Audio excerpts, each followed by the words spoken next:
Ma'am आज एक जानकारी आई है, कुछ क्रिमिनल केस पकड़ा है पुलिस कह रहे हैं पंचकुला पुलिस ने कि कुछ 9-9.5 करोड़ रुपए का। तो क्या मामला है, पूरा जानकारी दे दें। हाँ जी, तो पंचकुला साइबर पुलिस स्टेशन में ये केस दर्ज हुआ था 3 जुलाई को।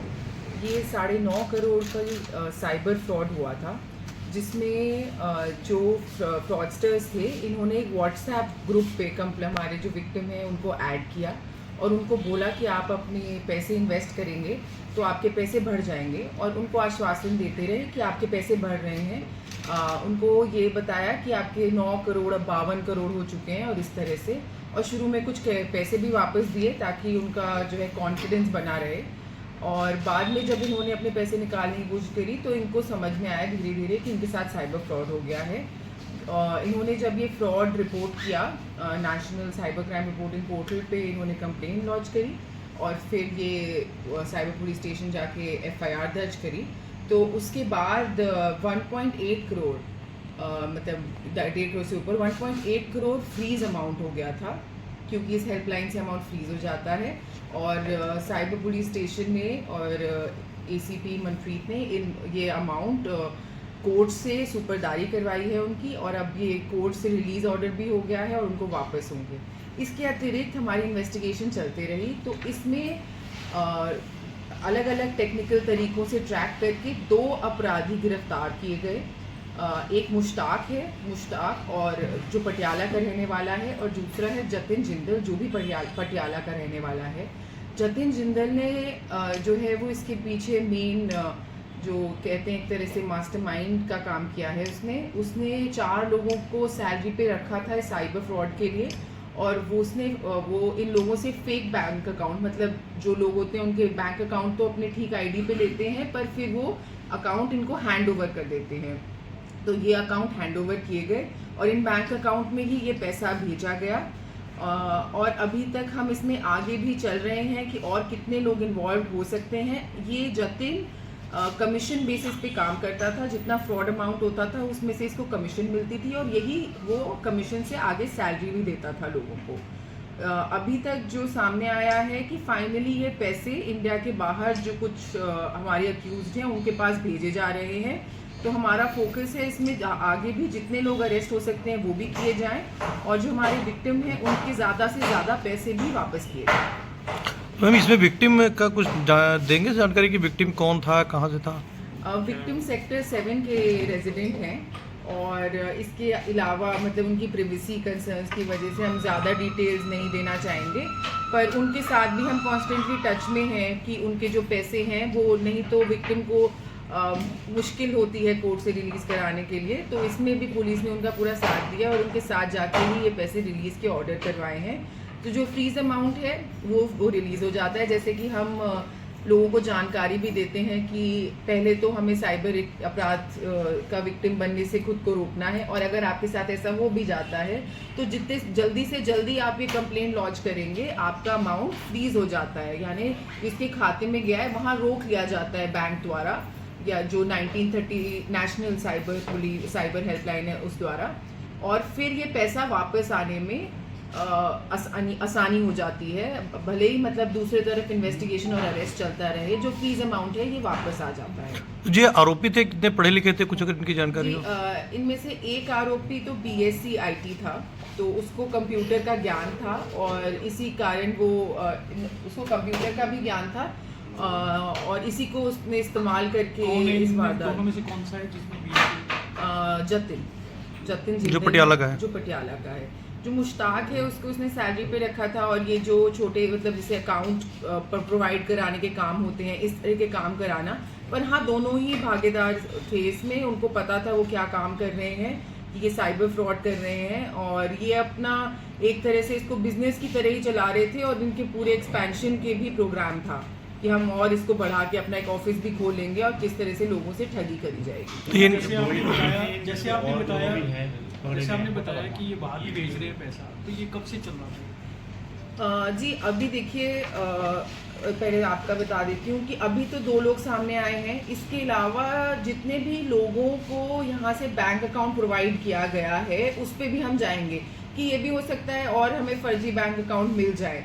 और हम लोग इन बैंक अकाउंट से और इन फ़ोन नंबर से अगर भारत में कहीं भी और ठगी हुई है, ऐसे भी बात सामने आ रही है कि हो सकता है और भी स्टेट्स की पुलिस इनको ढूंढ रही हो, तो ये लिंक करेंगे और इसमें 2 के अलावा जितने भी लोग होंगे उन तक पहुंचेंगे।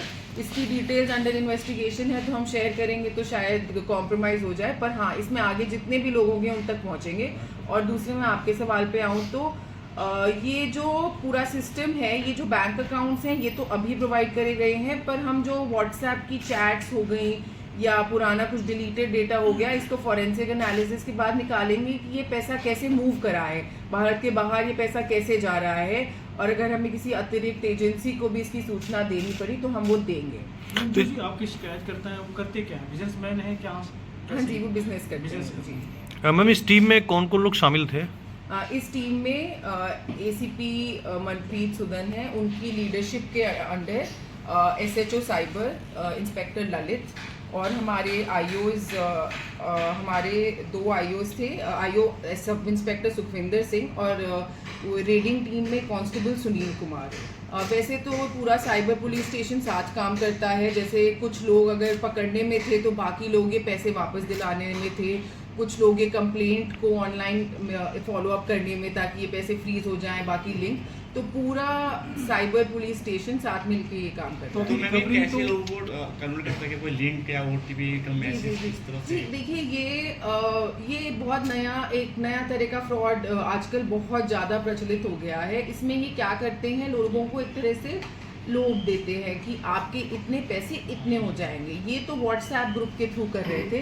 कई बार ये क्या करते हैं, वेबसाइट फेक बना देंगे, पूरी की पूरी वेबसाइट ही फेक होगी। आप उसमें अपने पैसे निवेश करेंगे तो आपको दिखाएगा कि आपका, चलिए देखिए, 1 लाख के 6 लाख हो गए, फिर शुरू में आप निकाल भी पाएंगे, 10,000 निकालने दिए, 20,000 निकालने दिए, तो आपको विश्वास हो जाएगा कि मेरा पैसा बढ़ रहा है, पर ये एक्चुअली बढ़ता नहीं है। और एंड में जब आप अपने पैसे निकालना चाहेंगे तो वो बिल्कुल ज़ीरो हो जाएगा। कभी तो वेबसाइट बंद हो जाएगी, कभी व्हाट्सएप ग्रुप का वो नंबर ही रिस्पॉन्ड करना बंद कर देगा। इस तरह का कार्य होता है। इसके लिए आप क्या कर सकते हैं, कई ऐसी एप्लीकेशंस हैं, मोबाइल एप्लीकेशंस हैं, जहाँ से आप स्टॉक्स या म्यूचुअल फंड खरीद सकते हैं। तो जो रजिस्टर्ड हैं उनसे ही खरीदें, पहली बात।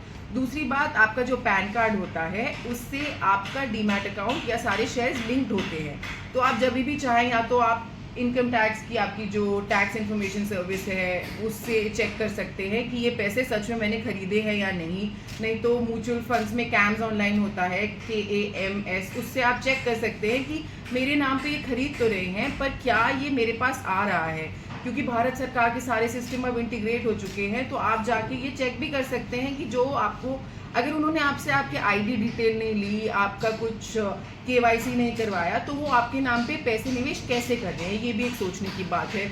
और जैसा कि साइबर क्राइम के लिए भी कई बार कहा जाता है कि अंग्रेजी में एक फ्रेज है कि too good to be true. अगर आपको कोई ऐसी डील मिल रही है जिसमें आपको लगता है कि पैसे बहुत ज़्यादा बढ़ गए या एक के मतलब 100 हो गए, 100 गुना हो गए, तो आपको इसके बारे में एक बार सोचने की ज़रूरत है। ये पुराना सिस्टम है, पहले इसको पॉन्जी स्कीम या पिरामिड स्कीम कहते थे, थोड़े पैसे डालोगे ज़्यादा हो जाएंगे। अब कंप्यूटर के आने के बाद ये साइबर के तरीके से किया जा रहा है। मैम, इसमें कोई रिकवरी तो नहीं है? रिकवरी पे भी जुटे हैं। बेसिकली जो आपका फ्रीज अमाउंट है, जो वापस ऑर्डर हो गए हैं कोर्ट से, वो रिकवरी अमाउंट ही है जो 1.38 करोड़ का तो इसमें है। कितनी ट्रांजैक्शंस में ये सारा पैसा गया? पहले 38 लाख की पहली ट्रांजैक्शन है जो मुश्ताक द्वारा प्रोवाइड करे गए बैंक अकाउंट में है, और फिर ट्रांचेस में ये ट्रांजैक्शंस होते रहे हैं। तो जो हमारे पास अलग अलग बैंक अकाउंट्स हैं और अलग अलग लेयर्स हैं कि पहले इसको गया, पहले इसको गया, तो उसको हम अभी ट्रैक करें कि एग्जैक्टली कितने बनेंगे। बट फर्स्ट ट्रांजैक्शन मुश्ताक के खाते में 38 लाख की है। मैम, इसके पहले भी कोई पंचकुला पुलिस ने इतनी बड़ी कोई रिकवरी कभी कराई या कोई ऐसा कोई केस आया है रिजॉल्व किया? देखिए, टोटल जो रिकवरी अमाउंट है सागर थाने का, सारे केसेस मिला के वो काफ़ी ज़्यादा है। पिछले महीने मतलब जून के महीने में 16 लोग हरियाणा स्टेट के बाहर से अरेस्ट करे गए हैं, 8 लोग अरेस्ट करे गए हैं, और टोटल इस साल भी 30 लोग से ऊपर अरेस्ट हो चुके हैं। तो इनका जो कार्य है, ये तो हम मतलब एक पर्टिकुलर केस इतना बड़ा अभी तक हमारे पास नहीं आया है। कई बार बड़े cases state level cyber police station भी डील करता है, तो ये साइबर थाने के लिए और पूरे पंचकुला के लिए एक अचीवमेंट है। पर अगर वैसे आप देखेंगे कंबाइंड तो इतनी रिकवरी की जा चुकी है, काफ़ी लोग अरेस्ट हो चुके हैं। और एक चीज़ जो हम नहीं नाप पाते हैं वो है प्रिवेंशन। जैसे इनको अरेस्ट करके हमने आगे कई लोगों के साथ ये ठगी होने से बचाई है।